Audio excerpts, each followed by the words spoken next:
السلام عليكم، ازيكم؟ حلقة جديدة من برنامج اجتماعيات. النهاردة عايز اكلمكم عن الرزق، وهل في حيلة في الرزق؟ يعني الارزاق دي انت بتجيبها بشطارتك ولا رزق ربنا بيبعته لك؟ طيب تعال نشوف. كان في مسلسل اذاعي كان معمول في فترة الخمسينات او الستينات على ما اعتقد، وفترة التسعينات اواخر التسعينات تقريبا اعادوا انتاجه بالكرتون. كان المسلسل ده أو الحلقة دي اسمها اسم وأرزاق.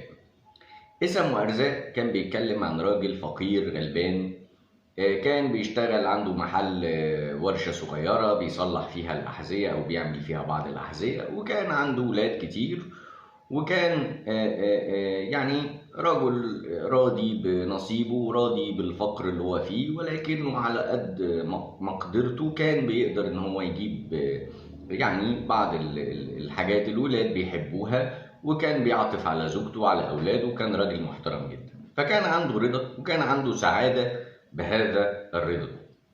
لكن الناس اللي حواليه كانت بتقول ده راجل مجنون، ده راجل مش عارف ازاي راضي بفقره، الراجل ده راجل مستفز بالتصرفات اللي بيعملها، ان هو راضي وان هم شايفين ان هو بيتصنع الرضا او بيستهبل او ماشي يغني طول النهار، ان هو كده يعني ايه، يعني عامل نفسه ان هو راضي، لكن هو في الحقيقة كان الراجل ده راضي جدا.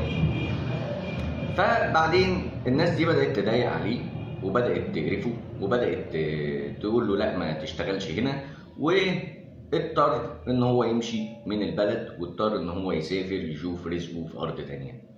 فلما سافر تعرضت السفينة اللي هو فيها للبحر العالي، وبدأ الناس تنط في المية علشان هتغرق، وهو معهوش حاجة غير السلطانية اللي في ايده وربطها على راسه ونزل نط في المية وقعد يعوم لغاية لما وصل لجزيرة لقى فيها ناس يعني ما تعرفش عن المدنية الحديثة حاجة، ما تعرفش عن العالم المتحضر حاجة، ناس عراح وفاه لكن عندهم خيرات كتير ما يعرفوش قيمتها. فلما دخل قالوا له انت عدو ولا حبيب؟ قال لهم لا انا حبيب. طب ايه السبب او ايه اللي يقول ان انت حبيب؟ قال لهم ده انا معايا ليكم هدية، اتفضلوا ادي ايه السلطانية. الراجل اخدها عشان هم لا عندهم لبس ولا حاجة وبتاع، قال لك بس ده تاج الجزيرة. ففرح بيه قوي وقعد بقى يديله في ذهب وياقوت ومرجان واداله كل الخيرات اللي عنده. الراجل رجع لاهله معاه بقى خيرات وذهب وياقوت ومرجان. الناس شافته استغربت، الراجل ده عمل ايه؟ عمل عمله ولا عمل مصيبه ولا عمل ايه؟ المهم حكى لهم الحكايه. فواحد بقى قال له لا ده انت بص بقى، ده انت اللي انت يعني ما عندكش حاجه تقدمها، ضحكت عليه وقدمت له سلطانيه، شوف ادالك ايه. ده انا بقى راجل عندي بقى، انت بتقول دول حفاه وعراة، ده انا عندي بقى هدوم وعندي حاجات، وقعد بقى صرف فلوسه كلها على تفصيل ملابس وعلى احذيه وبتاع، واخدها وقال لك انا هروح الجزيره دي وهبقى اغنى من الراجل ده. قاعد بقى ايه بيشغل دماغه خلاص. فراح شغل دماغه ووصل هناك الجزيره واداه ايه يا عم انت عدو ولا حبيب؟ قال لهم لا انا حبيب، وبدليل ان انا جايب لكم كل الهدوم الحلوه وكل الاحذيه الجميله وكل الحاجات اللطيفه دي.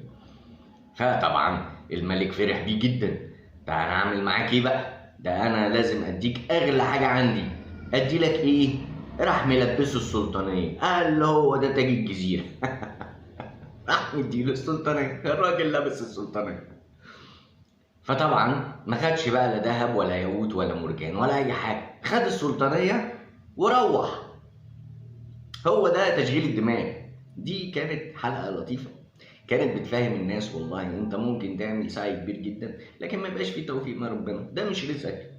فما تحاربش، رزقك موجود في السماء، في السماء رزقكم وما توعدون.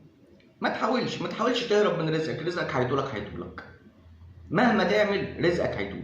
الرزق ده برضو مش شرط يكون فلوس، ممكن يكون صحة، ممكن يكون أولاد، ممكن يكون حاجات كتير.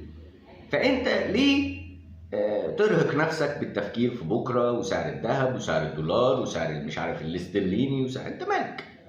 تسيب بكرة على بكرة. أنا ما بقولش ما تشتغلش، ما بقولش تنام، ما بقولش تقول أنا مش عايز أشتغل، لا أنت لازم تشتغل وتكافح وتتعب، ولازم تبقى عارف ان في السماء رزقكم وما توعدون. بس واشوفكم على خير، مع السلامه.